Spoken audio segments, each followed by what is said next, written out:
أعوذ بالله من الشيطان الرجيم. بسم الله الرحمن الرحيم.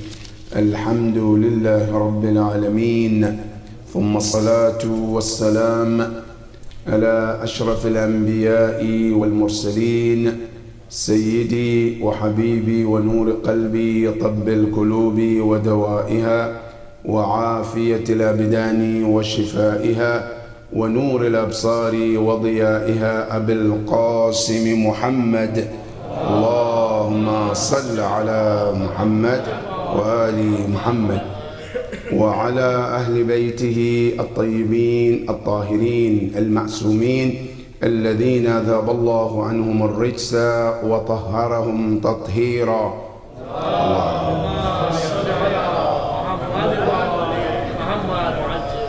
قال الله سبحانه وتعالى في كتابه الكريم: بسم الله الرحمن الرحيم.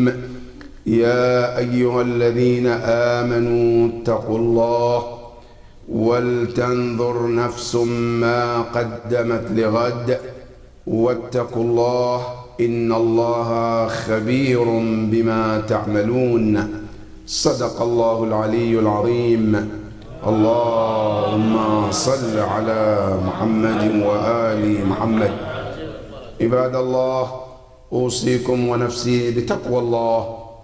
My dear brothers and sisters, Assalamu alaikum wa rahmatullahi ta'ala wa barakatuh. We thank Allah subhanahu wa ta'ala for all His blessings, for the guidance, for the blessings which, if we are to count them, they are uncountable.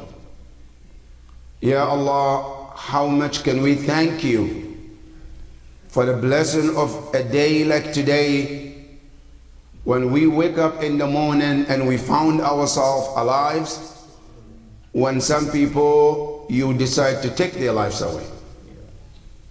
Ya Allah, not only this, how much can we thank you when we wake up in the morning, not only we are alive, we found ourselves healthy, when some people woke up sick. Not only that, how much can we thank you when we woke up today, we are alive, we are healthy. Of all the busy schedule, we found a time to come and perform our duty towards you, called Salat al-Jum'ah. Ya Allah, how much is out there that we can thank you enough? Ya Allah, this is some of the blessings that we can see, but there are more that we cannot see. Ya Allah, we thank you for all of those. And we send our salutation and respect to our leader, our prophet, our beloved one, our mentor, our example, the beloved of Allah, Al-Habib Al-Mustafa Muhammad. Allahumma salli. Peace and blessing of Allah be upon him, his family, the chosen ones, the purified ones, the selected ones, the trusted ones with the knowledge of Allah and the Prophet. Peace and blessing of Allah be upon all of them, and may we all be the true servant of Allah and the follower of the Prophet and Ahlul Bayt alayhimus salam. Ibad Allah, allow me to remind myself and remind all of us about taqwa Allah. If you want the most beautiful life in this world, the most beautiful life in the hereafter, the way of it is taqwa Allah subhanahu wa ta'ala. When you fear Allah and you have Allah in your heart, Allah subhanahu wa ta'ala takes care of everything about you.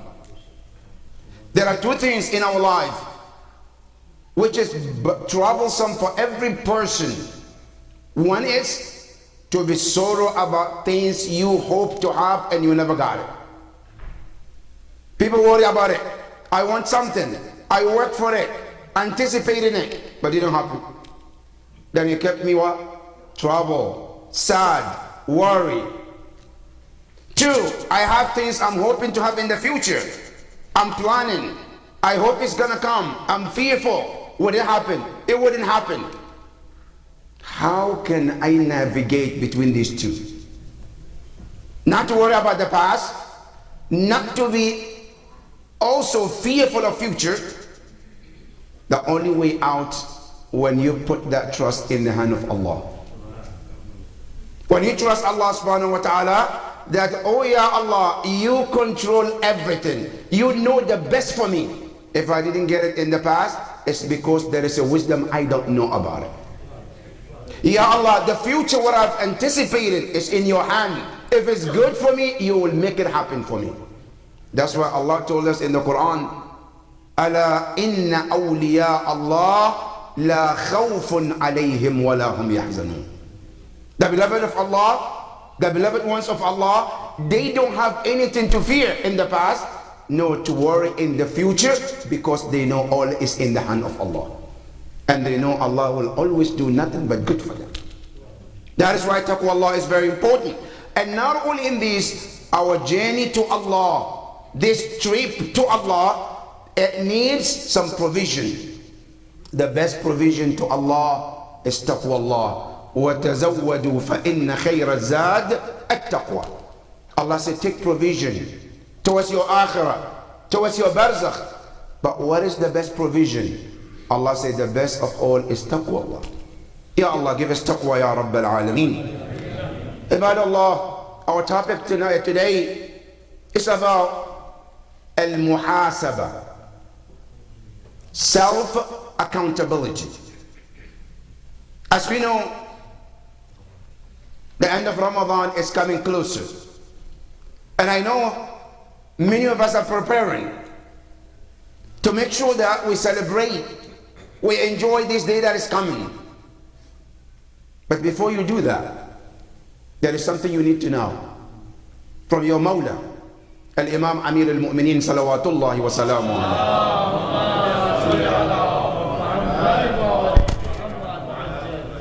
As we are planning for all of these, Imam Ali said, you have to understand what is the concept of Eid in the mind of Amir al-Mu'mineen compared to us.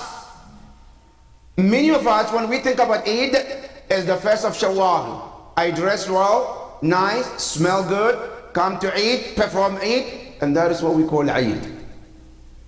Is that really what is Eid? In the concept of Imam Ali? Imam Ali said no. Ya Amir al-Mu'mineen, what is Eid to you? He said, لَيْسَ الْعِيدُ لِمَنْ لَبِسَ الْجَدِيدِ. He said, Eid is not just wearing nice clothes, as many of us think. I know many of us now, we're trying to pick up nice clothes that we're going to wear. There's nothing wrong with it. But is it the concept of Eid towards Ahlul Bayt? Absolutely not. It's a لَيْسَ الْعِيدُ مَنْ لَبِسَ الْجَدِيدِ. Good. Ya Amir al-Mu'mineen, what is the actually concept of Eid? He said, إِنَّمَا الْعِيدُ. إِنَّمَا in Arabic is called harful hasr, meaning the only and nothing else. The concept of Eid to Imam Ali is إِنَّمَا الْعِيدُ عِيدٌ لِمَنْ قَبِلَ اللَّهُ صِيَامًا. Eid is for those who got assurance that their fasting has been accepted. Imam Ali says, the people who are supposed to celebrate are the ones who know that Allah has accepted. Now question, how do I know? Can I text Jabrail? Ya Jabrail, is my name in there? Did my fasting accepted? And perhaps Jabrail will say, yes sir, or yes ma'am. Is that what it is? No. Then how do I find out that my Eid and my fasting is accepted? How can I find out? Imam Ali tells us. He says, لَيْسَ الْعِيدُ لِمَنْ لَبِسَ الْجَدِيدِ إِنَّمَا الْعِيدُ عِيدٌ لِمَنْ قَبِلَ اللَّهُ صِيَامًا. He says, وَشَكَرَ قِيَامًا. Two concepts of Eid in Imam Ali's understanding. They said the Eid is when you know that your fasting is accepted. Not only that, and Allah is grateful to you for not spending night in your bed, sitting all night doing a'mal, sitting all night doing istighfar, sitting all night doing ibadah. I said, when Allah becomes grateful to you for doing that, I said, then you have every right to celebrate Eid. This is the two concepts of Eid in Imam Ali alayhi salam. But, Ya Amir al-Mu'mineen, if I want to know all of these two, where do I find? Where do I do? How do I find out? Imam Ali said, I'll tell you how. How do I do it? He said the way to do it is called al-muhasabah. But how do I do muhasabah? And how can muhasabah take me from this to that? The ayah we read as a muqaddimah, Allah subhanahu wa ta'ala said, Ya ayyuha alladhina amanu. Those of you who believe. Allah said, taqullah. There are two important messages here, brothers and sisters. Allah is calling them mu'mineen, and He asking them things to do. What are the things? Number one, Allah subhanahu wa ta'ala said, you are a believer. Yes. Allah says, elevate, grow spiritually. Don't get stuck in that level of, I'm just a mu'min, I'm good. No. Elevate to what? To become muttaqi. Ya ayyuha alladhina amanu, taqullah. It's elevate to become muttaqi. What is muttaqi? Who's taqwa? Taqwa is when a mu'min becomes very God conscious around him and his surrounding. That's taqwa. When you got a point where everything that you do, you question yourself, you ask yourself, is it halal? Is it haram? Is it allowed? Is it accepted? Should I? This is what taqwa Allah. Because there is a lady came to Imam Amir al-Mu'mineen salawatullahi wa salamu alayhi.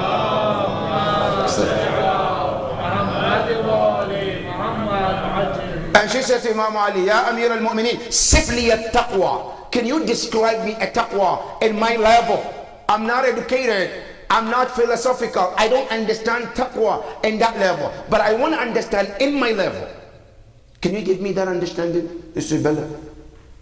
He said, have you ever imagined yourself in a bush, deep forest? She said, yes. And that deep forest, there are thorns all over the place. And you happen to walk within that thorns. How do you walk?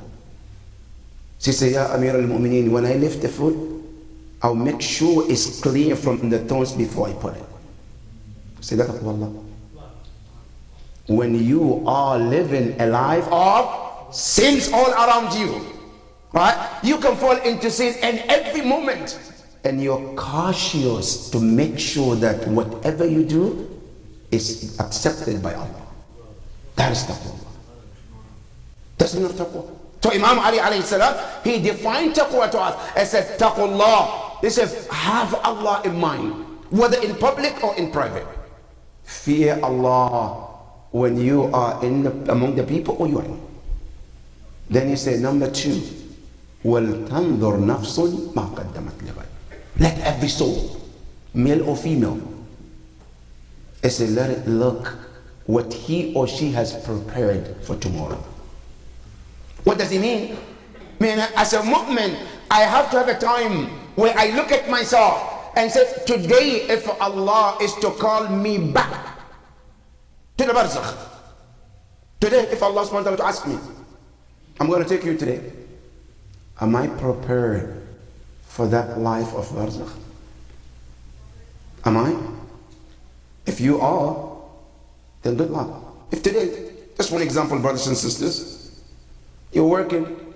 If today something comes up, they say you're going to retire today, and you know your 401k is not that level that you can enjoy your life. How would you live it? Panic. Right? What am I going to do?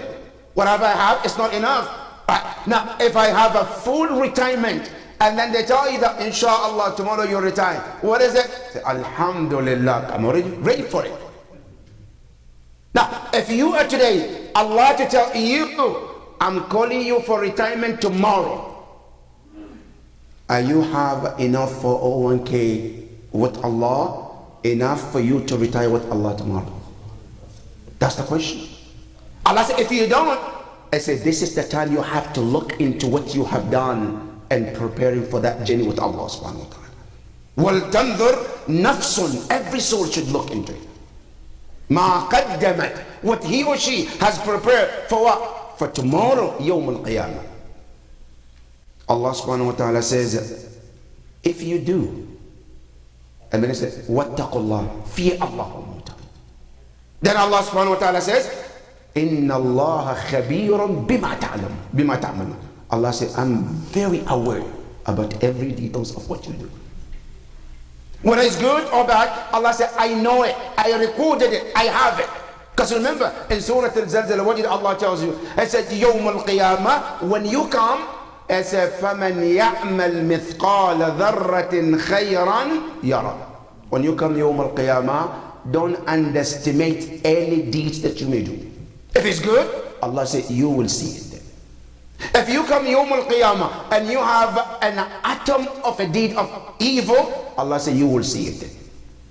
In one ayah, Allah subhanahu wa ta'ala says, Yawm al-Qiyamah, when people walk in there and they stand in Ard al-Mahshar, Allah subhanahu wa ta'ala gives people their book. When we get a book, and then you open the book and you look in the pages and pages and pages and you see things, Allah subhanahu wa ta'ala says, then a person will turn to Allah and say to Allah, Ma li hadha al-kitab. What a book. La yughadiru saghiratan wala kabira. It doesn't leave the smallest deed nor the greatest deed ever. Allah said, وَوَجَدُوا مَا عَمِلُوا حَاضِرًا. You will find your deeds presented to you. وَلَا يَظْلِمُ رَبُّكَ أَحَدًا. Allah said, we will not do any injustice to anybody. That is that day. So if a day is coming where my deeds will be given to me and I will see it, good or bad, shouldn't I prepare for that day? Shouldn't I get ready for that day? That is where the importance of taqwa comes in. But the question is, how do I prepare for that day? Here Imam Amir al-Mu'mineen salawatullahi wa salamu alayhi.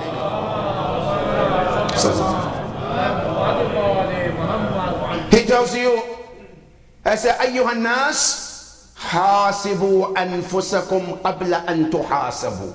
You people, it says, make sure that you account yourself before the day you get accounted. That day is going to come, no doubt about it. Now, let me give you an example, brothers and sisters. If you are traveling to any part of the world today, you're taking any airlines that you can think of, right? Whether you like it or not, they will, I can guarantee one thing for sure. They will never, ever allow you to take that luggage unless it waits at the counter. Do any airlines allow you to take, no, even carry-on, even your carry-on? You have to wait. Okay, let's see how heavy it is. Carry on. In the plane, they have to wait. Your suitcase must be weighed. That is what exactly Imam Ali is telling you. If you are smart enough at home, you buy your own scale, right? You lift the bag, okay, alhamdulillah. You accept everything. You go to the airport, you put it on the scale, good to go, alhamdulillah, peace of mind. If you don't and you got there at the airport, what happened? I call it disaster. The first thing is what? Either you have to buy another bag and take some clothes out, and you've seen many people at the airport, how they become desperate, confused, worried. Why? Because they fail to weigh their luggage at home to avoid disaster at the airport. Allah said the same, Imam Ali said the same thing. If you want to save yourself the embarrassment, you want to save yourself waste of time, money, energy, do hisab at home before that day comes. Imam Ali reminds you, I said, let me tell you, Yawm al-Qiyamah, whether you know or not, you like or not, there is something called questioning. You will be stopped and be questioned. وَقِفُوهُمْ إِنَّهُمْ مَسْئُولُونَ. Allah says, stop them. You have to be questioned. ثُمَّ لَتُسْأَلُنَّ يَوْمَئِذٍ عَنِ النَّعِيمِ. On that day, we will question you Allah said, not just you, everybody will be questioned. The prophets will be questioned. The people that were sent to them will be questioned too. وَلَنَسْأَلَنَّ الَّذِينَ أُرْسِلَ إِلَيْهِمْ وَلَنَسْأَلَنَّ الْمُرْسَلُونَ. People will be asked, and then the prophets will be asked too. You go to the Quran, Allah tells you, Isa alayhi salam, Allah says, Yawm al-Qiyamah, I will question him. Yawm al-Qiyamah, Allah will ask Isa ibn Maryam, أَأَنْتَ قُلْتَ لِلنَّاسِ اتَّخِذُونِي وَأُمِّيَ إِلَهَيْنِ مِن دُونِ اللَّهِ. Are you the one who told the Christians to take you and your mother as a God and son of God instead of Allah? Isa have to answer Allah. Ya Rabbi ma qultu lahum illa ma amartani bih. My Lord, I never told them that. Whatever I told them is what you asked me to tell them, which is an ibudullah, to worship only Allah and not take any partnership with you. If Allah will ask all the prophet, do you think you're not going to be asked? You will be asked. That's why Imam Ali says, hasibu anfusakum. You take any responsibility and do what? And weigh your deeds qabla an tuhasabu, before the day of you getting accounted by the angels. He said, wazinuha, weigh the deeds qabla an tuzan, before the day they weigh your deeds. And then he said, فَإِنَّ الْيَوْمَ عَمَلٌ بِلَا حِسَابٍ وَغَدًا حِسَابٌ بِلَا عَمَلٍ. Today, you just do the deeds. Nobody's going to account you. But remember, Yawm al-Qiyamah, in Barzakh, before Yawm al-Qiyamah, you will be asked about everything you did. But the question is, how do I start this muhasabah? Muhasabah is every night, brothers and sisters. Every day. Before I go to bed, muhasabah kicks in. What do? Every mu'min should have a paper. In that book, you write a line between, as Imam Ali said in Nahj al-Balagha, one side good deeds, one side bad deeds. The first thing you do to ask yourself, from the time I woke up, Fajr, one, did I obey Allah in everything He asked me? Ask yourself. Yes, I did.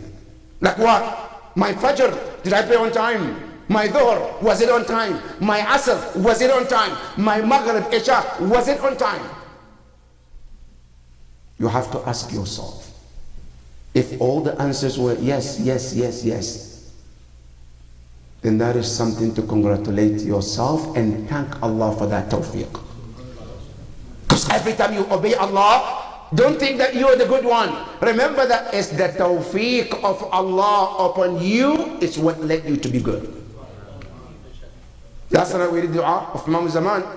What did he say? Allahumma arzuqna tawfiq at-ta'a. Ya Allah, grant us the tawfiq to be obedient to you in all matters that you ask us to do. It has to be tawfiq of Allah to be obedient, to thank Allah subhanahu wa ta'ala. I finished my wajibat, my salah. Now my duty towards my family, my wife, my children, my parents. Did I check on them? Did I take care of them? It's wajib. All of this is responsibility. You have to. Did my children, did they pray? Are they fasting? Are they doing what they're supposed to? You and I will be asking Yawm al-Qiyamah. Ya ayyuha alladhina amanu qu anfusakum wa ahlikum nara. Especially those of us who live with our children. You have a responsibility. Check on them. Are you praying? Did you do your fast? Are you doing what you're supposed to do? Because if you don't, Yawm al-Qiyamah, Allah will ask you. Every wajib that you know is upon your shoulder, make sure that it's done. I finish with wajib, then what? Then you come to mustahabbat. Every mustahab that is out there, try to do it as much as possible. Then if you're able to achieve some mustahabbat, thank Allah for that tawfiq. You finish, then you come to the next page. Did I do anything to disobey Allah? What is it that I've done today? Did I tell a lie?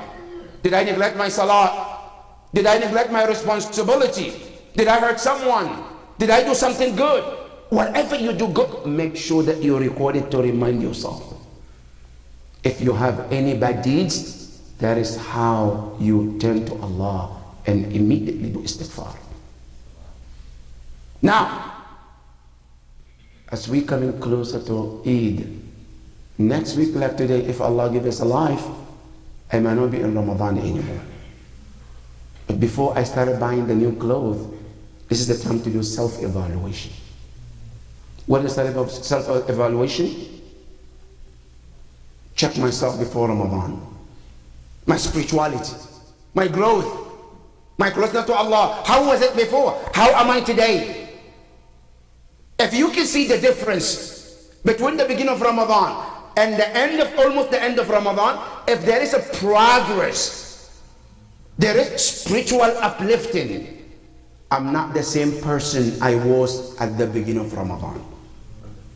Then that means definitely your fasting has been accepted.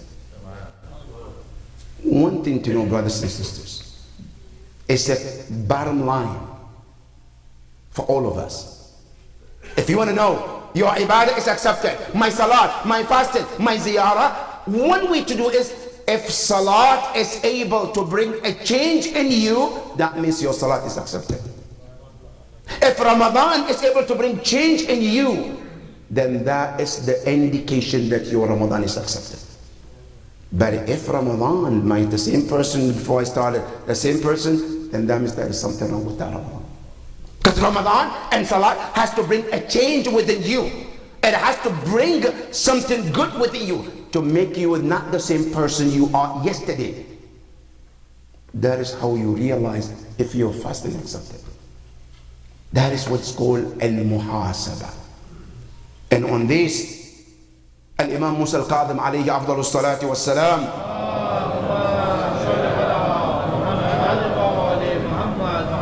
he says, لَيْسَ مِنَّا مَنْ لَمْ يُحَاسِبْ نَفْسَهُ كُلَّ يَوْمٍ. I said, if you are claiming to be Shia, and then a day comes and passes and you never evaluate yourself, he said, don't even count yourself, you are part of us as Shia. You're not our follower. Our Shia, he said, مَنْ حَاسَبَ نَفْسَهُ كُلَّ يَوْمٍ. That is the importance of muhasabah. And if you're able to reach to that goal and you realize, yes, I'm growing spiritually, that means your fasting has been accepted. May Allah accept our fasting, Ya Rabbal Alameen. Ya Allah, help us to grow spiritually in this holy month, Ya Rabbal Alameen. Forgive our shortcomings, Ya Rabbal Alameen. Bismillah ar-Rahman ar-Rahim. Wal asr inna al-insana lafi khusr illa alladhina amanu wa amilu as-salihat wa tawasaw bil haqqi wa tawasaw bis sabr. Sallu ala Muhammadin wa ali Muhammad.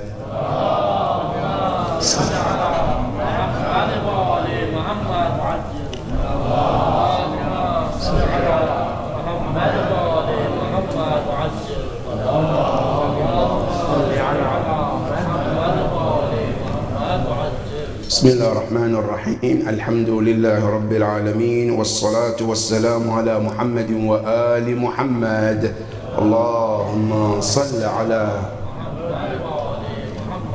اللهم صل وسلم على علي أمير المؤمنين وعلى فاطمة الزهراء سيدة نساء العالمين وعلى الحسن والحسين سيدي شباب أهل الجنة أجمعين وعلى علي بن الحسين زين العابدين ومحمد بن علي باقر علم النبيين وجعفر بن محمد الصادق وموسى بن جعفر الكاظم وعلي بن موسى الرضا ومحمد بن علي الجواد وعلي بن محمد الهادي والحسن بن علي العسكري والحجة بن الحسن المهدي عجل الله تعالى فرجه وسهل الله مخرجه وجعلنا من أعوانه وأنصاره ومن المستشهدين بين يديه جميعا ورحمة الله وبركاته.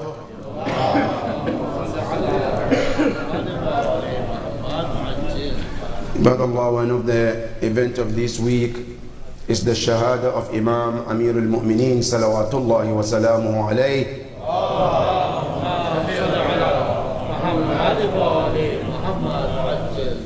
This great Imam who served all his life to Islam, dedicated to Islam. This great man who was the supporter of Rasulullah from day one. Nothing we can say enough about him. Because Rasulullah sallallahu alayhi wa alihi wa sallam,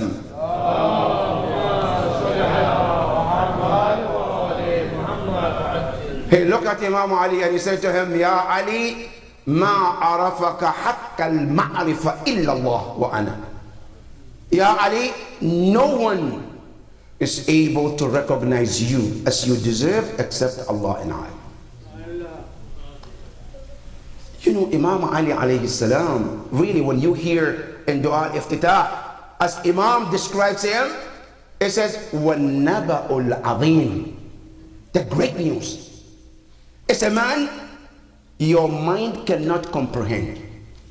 In a way that if you look at a common human being, either you have a person who was very brave, very strong, and that bravery doesn't make them soft-hearted. They're very brave, very strong-minded, strong-hearted. Or either a person can be very soft-hearted and not that brave. But to have a man, when he stands in the battlefield, he is the most strongest man on the planet after Rasulullah. The same man, when he comes to pray, he shivers, he cries, as he is the weakest person you can ever find. How can you combine these two at the same time? To be that brave in the battlefield, when you're ready to go on the battlefield and fear nothing but Allah subhanahu wa ta'ala. And the same person, right after that, he stands before Allah, he shivers. They ask him, Ya Amir, why? He said, أَتَعْلَمُونَ أَمَامَ أَيُّ عَظِيمٍ وَقَفْتُ. Do you really know in front of which great one I'm standing? That is Imam Ali and Amir al-Mu'minin. A man, this is the man. There is no people like this man who is able to put all of these qualities together. This is the man. When the night comes, he walks in the oldest street of Kufa, feeding every orphan, every widow in Kufa. Doesn't sleep at night when others are sleeping, to make sure that every stomach is fed and every widow, every orphan is taken care of. That's why the day Imam Ali left this world, it was disaster for the orphans in Kufa. The day Imam al-Hasan alayhi salam tells us, as Imam Ali takes care of everyone. He says, the day Imam Ali's martyrdom, we went and buried him. We were coming back from the burial. I said, we passed by a house, abandoned house. Mararna bi baytin kharib. He says, all of a sudden we heard buka, crying. He says, Imam Hassan said to Imam Hussein, let's go in there, see you. Somebody's there. Maybe somebody needs help. They went in there. There was a man laying down, crying. Imam Hassan asked him, who are you? Why are you here? He said, Ana rajulun gharib. I'm a stranger in this city of Kufa. I'm from Yemen. I came here to buy things and sell in Yemen. I came here, I got sick. I have no home. I took this abandoned house to stay in until I recover. He said, then who's taking care of you? He said, one man comes to me every night. Ya'tini rajulun, a man comes to me every night. He gives me food, gives me water, talks to me. Imam al-Hasan said, what is the name of the man? He said, كلما سألته ما اسمك قال اسمي عبد الله. He said, every time I ask him, the man, what is your name? He said, my name is Abdullah. He said, but there have been 3 days he hasn't come to me. 3 days has passed, I haven't seen him. لعله نساني, maybe he forgot me. Imam al-Hasan said, can you tell me more about it? He said, على وجهه سماء الصالحين. When I look at his face, I see the features of Salih, righteous servant.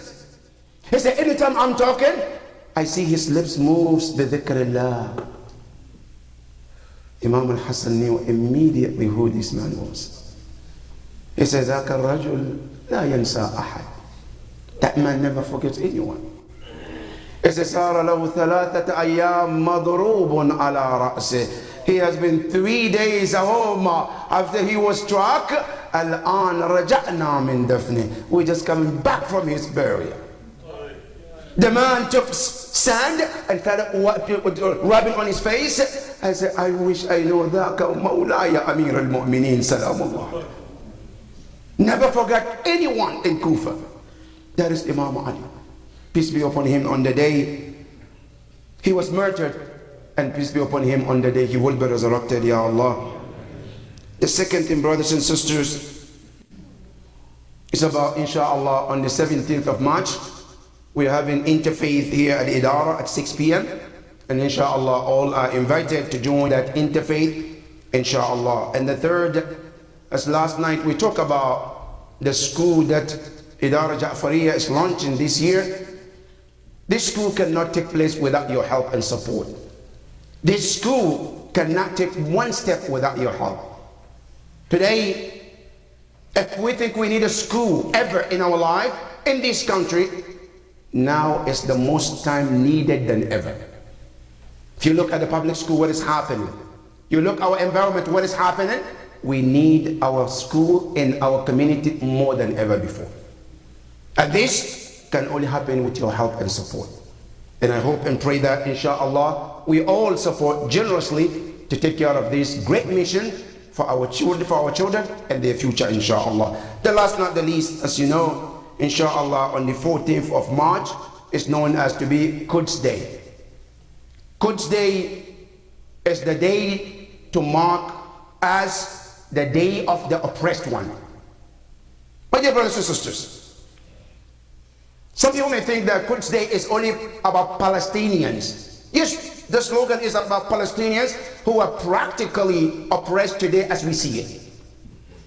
But Quds Day is not just for Palestinians. It's a cry for every Madloom in any corner of the earth. Every Madloom, every oppressed one, in any shape or any color, 14th of this March is the day to stand by the Madloom and stand against all the Zalimin. My dear brothers and sisters, if you're looking at what is happening in the world today, the oppression that is happening in the world today is no longer a choice to be quiet and be silent about.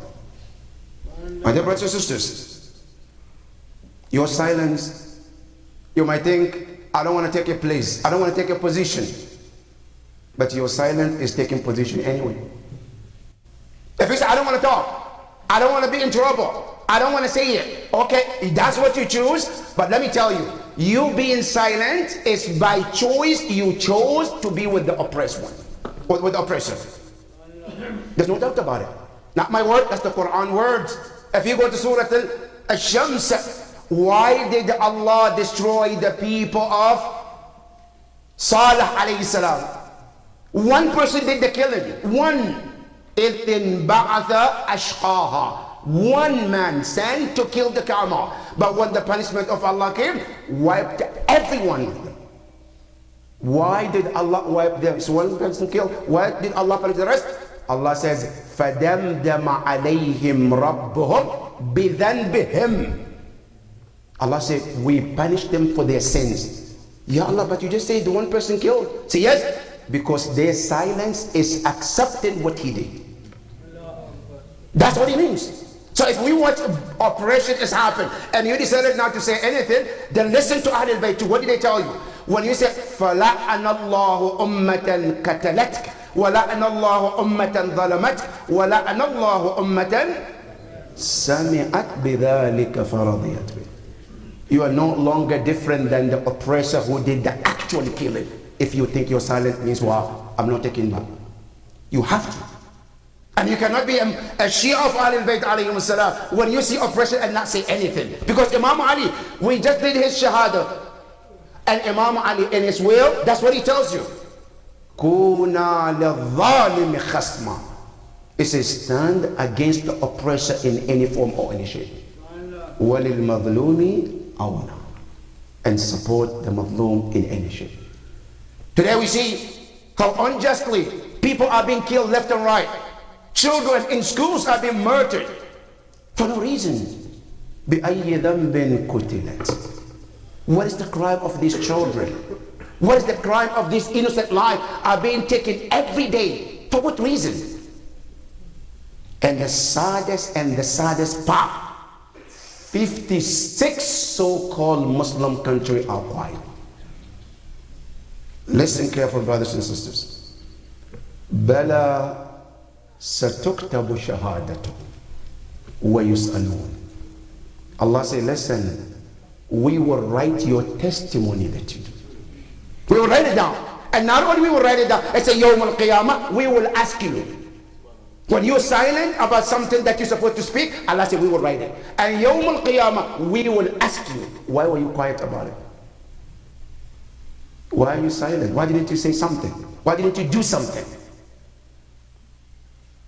We condemn all the acts of killing any innocent life, Ya Rabbi.